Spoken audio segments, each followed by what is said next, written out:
Hey guys, once in a while I get a request about what kind of gear that I use. So I wanted to take a minute today and go over the cameras that I use and some other stuff. Right now, everything that I use to make the videos that you watch is on my back. This is the tripod, the Halfthrottle tripod. I've already made a review about this, so I'm not really going to get into that too much. You can go watch that review if you want. But right here is all my camera equipment in this one tiny bag. Check it out.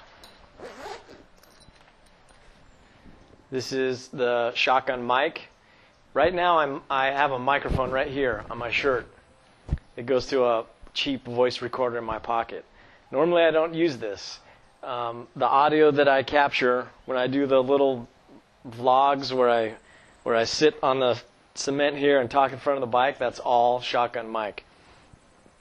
So that goes in there. This is a Drift helmet camera. This is the Drift Stealth. Right now I'm filming this with the Drift HD, but either one could fit in here pretty easy. And this is my main camera. This is the camera that I use for almost everything. And it's tiny.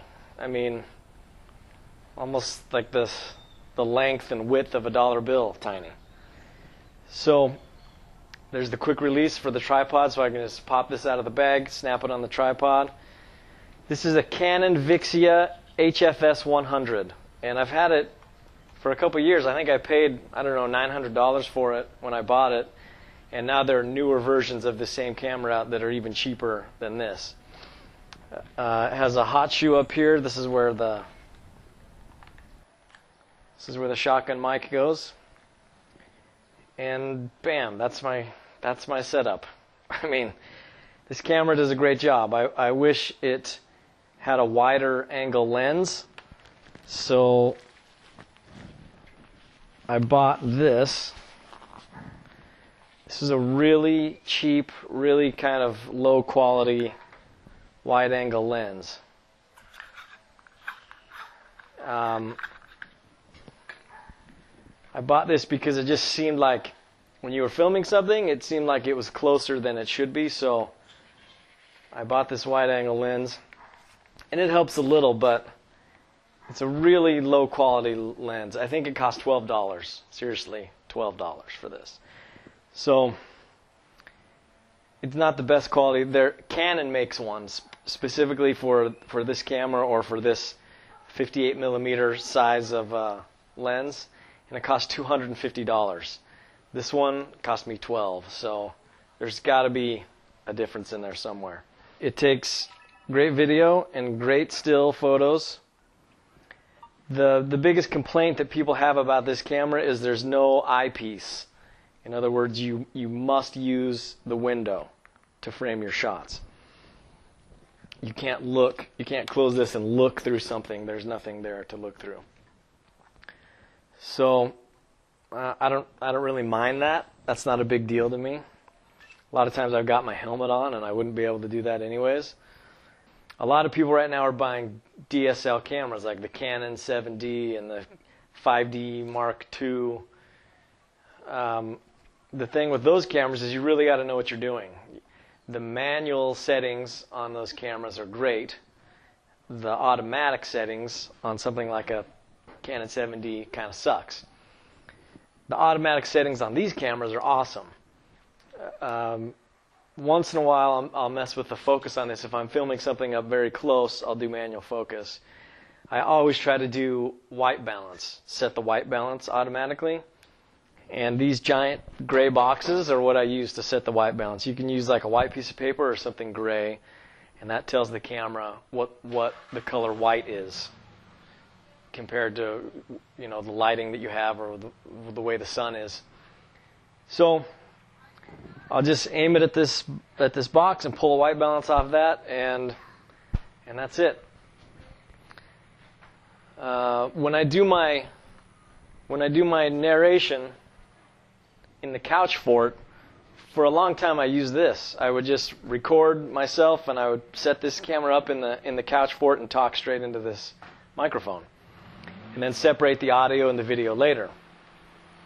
But recently I upgraded, stay right there, and I got a Zoom H4n. And it looks like a taser, but it isn't. It's a really good quality microphone. Costs like $300, I think. And the thing that's great about filmmaking right now, or wanting to become a filmmaker right now, is that you can afford the equipment to tell your story. You don't need to be a studio. You could go and buy, I mean, if you wanted to be a filmmaker, you would probably get something more serious like a Canon 7D or the 5D Mark II or whatever. But this microphone, one of those cameras, less than $2,000, you're set up. You're a filmmaker. And what's great about being a filmmaker right now is that the playing field is level. Even if you're really poor, you could save up and afford some really awesome equipment. So if you've got a story to tell, you can get the gear to tell that story. I can't say everything there is to say about this stuff, so just check the video description and I'll put links to everything. To the tripod, to the Zoom H4n microphone, to these drift cameras. Before I forget, this bag. So I put the camera, the drift, the wide-angle lens adapter, some extra SD cards,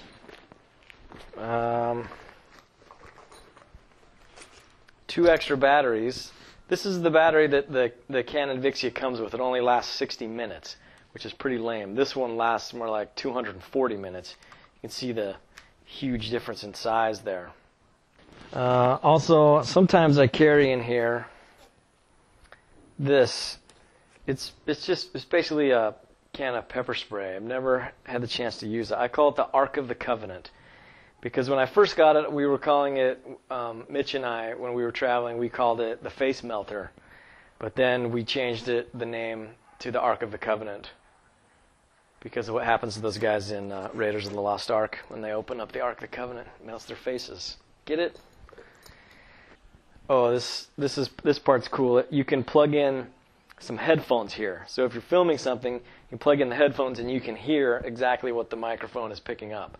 That way you know your audio settings are perfect. Back here you plug in a power adapter. So if you run out of battery, you can plug this in if you're somewhere. It has a plug-in. Down here, there's a HDMI out, a USB, and a component out. Never used any of those. Never used one single port down there. It records to SD cards. You have to take this tripod mount off to get the SD card out, but there's the SD card. And that's pretty much it.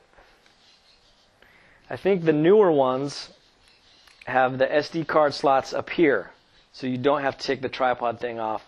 They're up here. You can get to them easier. I also think that the newer ones have a touch screen right here, which I'm not a fan of because it gets so dirty and greasy when you touch it. I would rather have these buttons. I'm happy with these buttons just the way they are. I don't like the touch screen thing, especially if you're a motorcycle rider. You have gloves on. You can't really get to that stuff. So I don't know. I think the newer ones have the touch screen. But I'm glad this one doesn't. Another cool thing is this custom button right here. This wheel, you can customize this in the menu settings to do one of several things, like the exposure, the focus, the audio controls. You can turn the volume up and down on the mic. And the way it works, you just hit that button, and then you can slowly roll this back and forth. So a lot of times you hold your camera like this, and then with that one finger you can move this back and forth to slowly move things in and out of focus. One problem with that is you may accidentally hit it because it's easy to bump that button.